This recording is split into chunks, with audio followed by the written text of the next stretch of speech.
मैं राम अवतार मीना, सहायक आचार्य, राजनीति विज्ञान।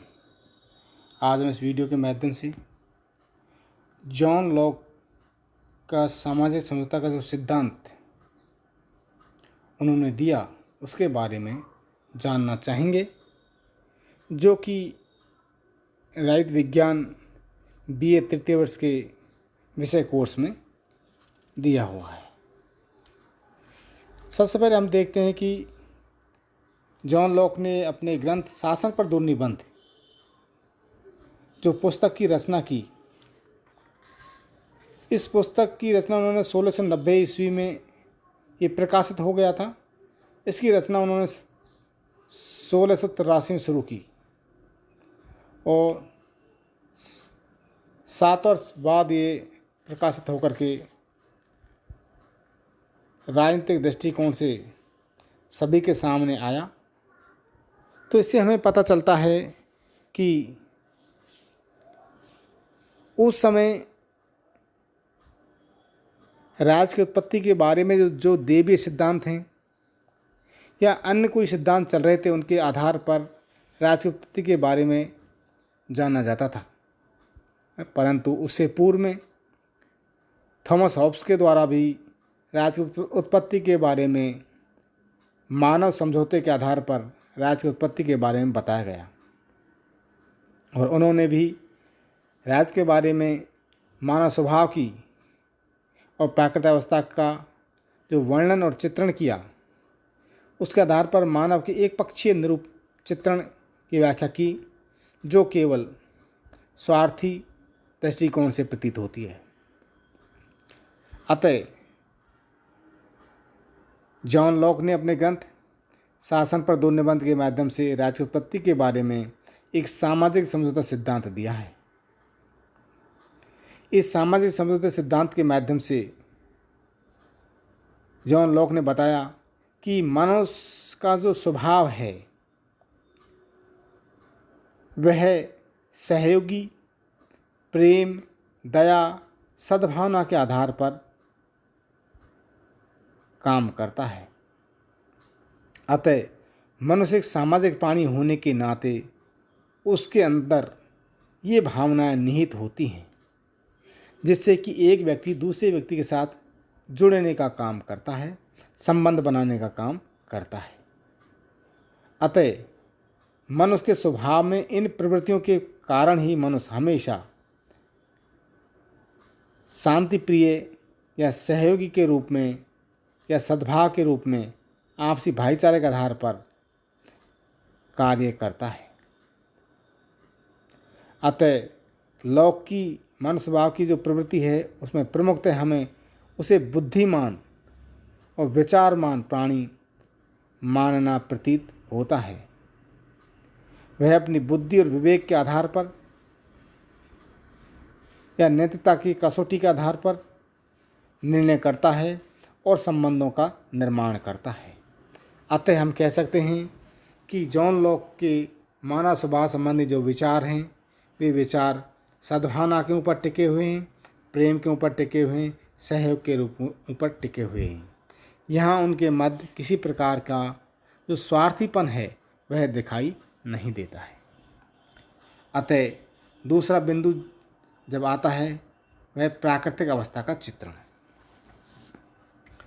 एक तरफ हम देखते हैं कि थॉमस हॉब्स ने मानव स्वभाव को घोर स्वार्थी बताया, जिसका परिणाम प्राकृतिक अवस्था में भी हमें प्राकृतिक अवस्था युद्धरत प्रतीत होती है, संघर्षरत जान पड़ती है। वहीं जॉन लॉक ने मानव स्वभाव के बारे में बताया कि मनुष्य सहयोगी, प्रेमी, सद्भावी, विवेकी, बुद्धिमानी के आधार पर काम करता है। तो यहाँ प्राकृतिक अवस्था का चित्रण भी हमें वैसा ही प्रतीत होता है। अर्थात प्राकृतिक अवस्था में सभी मनुष्य समान हैं, अर्थात उनके मध्य किसी प्रकार का कोई भेदभाव नहीं है, सभी अंततः बुद्धि सम्मत हैं। प्राकृतिक अवस्था शांति में है, परस्पर सद्भावना पर टिकी हुई है। अतः सभी व्यक्ति समान और स्वतंत्र रूप से काम करते हैं।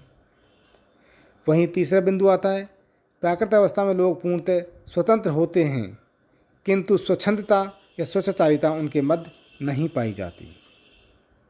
अर्थात वे प्राकृतिक नियमों के आधार पर अपने जीवन का निर्वह करते हैं या उनका संचालन करते हैं। इसी कारण से प्राकृतिक अवस्था के अंतर्गत मनुष्य के कुछ अधिकार भी उन्हें मिले हुए थे। इसलिए हम कहते हैं कि प्राकृतिक अधिकारों की व्याख्या या प्राकृतिक अधिकारों का वर्णन करने वाला प्रमुख कोई व्यक्ति माना जाता है तो जॉन लॉक को ही माना जाता है। जॉन लॉक ने 3 प्राकृतिक अधिकारों की व्याख्या की है, जिसमें प्रमुख है जीवन का अधिकार, अर्थात प्रत्येक व्यक्ति को अपने जीवन से प्रेम है और इसे सुरक्षित रखना उसका प्राकृतिक अधिकार माना गया है। तो यहाँ आया जीवन का अधिकार। दूसरा बिंदु आता है स्वतंत्रता का अधिकार, अर्थात सभी व्यक्ति अपनी नैतिक सीमाओं में रहते हुए, अर्थात अपनी मर्यादाओं में रहते हुए अपनी स्वतंत्रता का उपयोग करने के लिए प्राकृतिक रूप से स्वतंत्र हैं।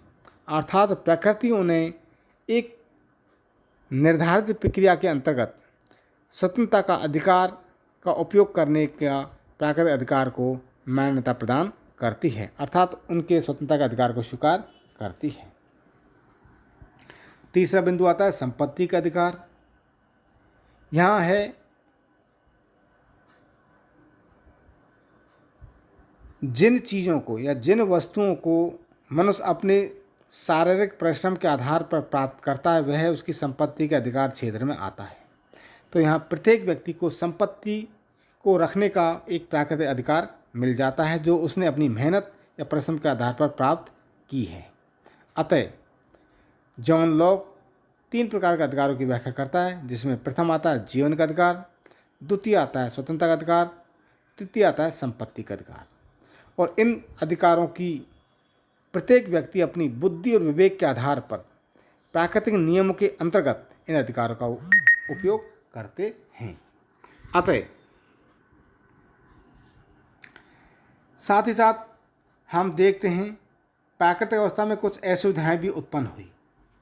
इस वजह से लोगों ने इस प्राकृतिक अवस्था का त्याग करके सामाजिक समझौते की ओर आगे बढ़ने का प्रयास किया। तो इसमें प्रथम बिंदु आता है कि प्राकृतिक अवस्था शांतिपूर्ण स्वर्णमय अवस्था का होने के उपरांत भी यहाँ प्राकृतिक अवस्था में कोई निश्चित प्रकट या सर्वमान्य विधि नहीं थी। कोई निश्चित विधि का वर्णन नहीं किया गया जिसके आधार पर उचित और अनुचित का निर्णय किया जा सके। दूसरा बिंदु आता है प्राकृतिक नियमों या विधान को लागू करने वाली कोई स्पष्ट संस्था नहीं थी, अर्थात इन नियमों को जिसका आधार से लागू किया जाए वह संस्था भी नहीं थी। तीसरा बिंदु आता है सभी व्यक्तियों को न्याय और दंड देने का अधिकार होता है, परंतु दंड देने वाली कोई निष्पक्ष संस्था नहीं है जो प्राकृतिक नियमों के आधार पर निर्णय करके किसी को दंडित कर सके। अतः इन समस्याओं के समाधान के लिए ही सभी व्यक्तियों ने मिलकर के सामाजिक समझौते के आधार पर राज्य की उत्पत्ति की व्याख्या की है। अतः जॉन लॉक ने अपने सामाजिक समझौते के सिद्धांत के माध्यम से राज्य की उत्पत्ति की कल्पना की है। अब हम अगले वीडियो में राज्य की उत्पत्ति कैसे हुई और किस प्रकार से समझौते किए उसके बारे में जानना चाहेंगे, जो कि सामाजिक समझौते सिद्धांत का मूल निष्कर्ष है।